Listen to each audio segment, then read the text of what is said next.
We should be so careful, my God, about, I think, this, how we fight back so-called patriarchy. For example, I wonder if you agree, to provoke you. I was shocked by this statement, we all know about it, of American Psychological Association, which declared toxic masculinity an illness. First, are we aware what they did? 5 decades ago, it was homosexuality, which was medicalized. Now they take masculinity, aggressive, clear social ideological product, and they medicalize it. And it's wonderful because friends told me who are part of this process, big companies, they're already preparing pills against toxic masculinity, it's already part. But what shocked me there, it's another thing. If you read the description of toxic masculinity, it goes, I repeat pretty literally, that it's a male attitude of when you are in a difficult situation, instead of reaching out to others, you enclose yourself into yourself and act out aggressively, hurting not only others, but maybe even yourself. I'm sorry, I'm just shocked here. In some situations, and we call this courage, you have to act like this. And the greatest examples that come to me, at least in history, and I will name you 2 examples, one ancient, one ultra-modern, are exactly women. If there was a toxically masculine agent, it's Antigone. Instead of going, Creon, let's debate, and so on, she stands on her own in a very dogmatic way, and sometimes we need dogmaticism. And so at the end, we will learn that Antigone is a man or whatever. No, you know what I worry?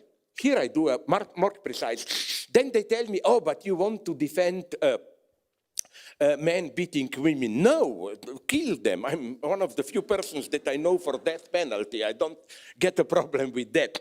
I'm just saying that we should be very precisely in defining toxic masculinity in this way.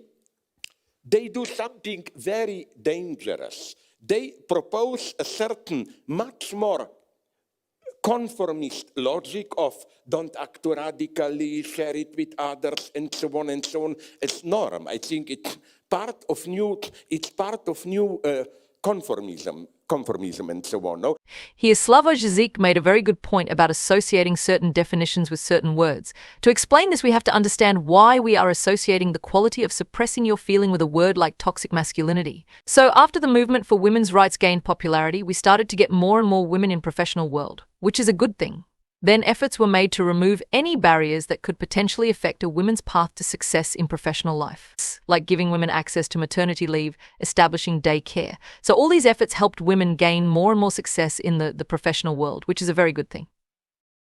So after overcoming most of physical constraints a woman might face in her professional life, the focus shifted to other problems. Like one cause for gender pay gap is considered to be the difference in salary negotiation.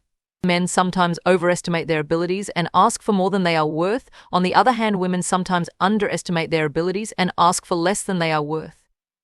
So this type of behavior, when men think they deserve more than others, sometimes even based on exploiting others, was given the name toxic masculinity. And it makes sense to call such behavior toxic because it encourages exploiting others. An increased awareness about this toxic and exploitative behavior helped a lot of women. It caused a decrease in domestic violence and gave women the encouragement to assert their rights in domestic and professional life. And it did improve the situation of women in the workforce as well. But in this focus of providing women more opportunity of growth, some people forgot that underrepresentation of women in certain position of power might be the result of some behaviors of women, like not being assertive enough, not being competitive enough, and so on. But rather than improving these behavioral problems of women, some people started the aim to make men weaker and adopting the same behavior as of women. This is where the problems start. Like just using the common sense, if you want to improve the representation of women in position of power, not only you have to make conditions suitable for women, but you also have to accept that women need to focus on improving certain qualities required for success at high level. But this part of putting some responsibility on women to improve is not discussed, but the focus is shifted on taking away the highly competitive qualities of men. Like some men can work 80 hours a week and all they do is work, which help them become extremely successful. On the other hand, women who do the same are a bit lower in number. So to solve this problem, it would be wrong to tell men that they should not work 80 hours a week and get more in touch with their emotional side. The real solution will be to create a structure that would help women work harder if they want to. But any behavior of men that can result in more representation at position of power is now classified as toxic masculinity. There is a well-known proverb that strong men help create good times. And if you look throughout history, everyone who have contributed significantly in the development of humanity had the quality of not expressing their feelings openly and trying to solve the problem rather than crying about it. Here I must make it clear that any behaviors of men that result in exploitation of women is problematic and should be criticized. But in the same way, telling men that working extremely hard is toxic is also not okay. The real solution to achieving more gender-neutral power positions is to remove structural barriers that prevent access of women and at the same time encouraging women to work hard.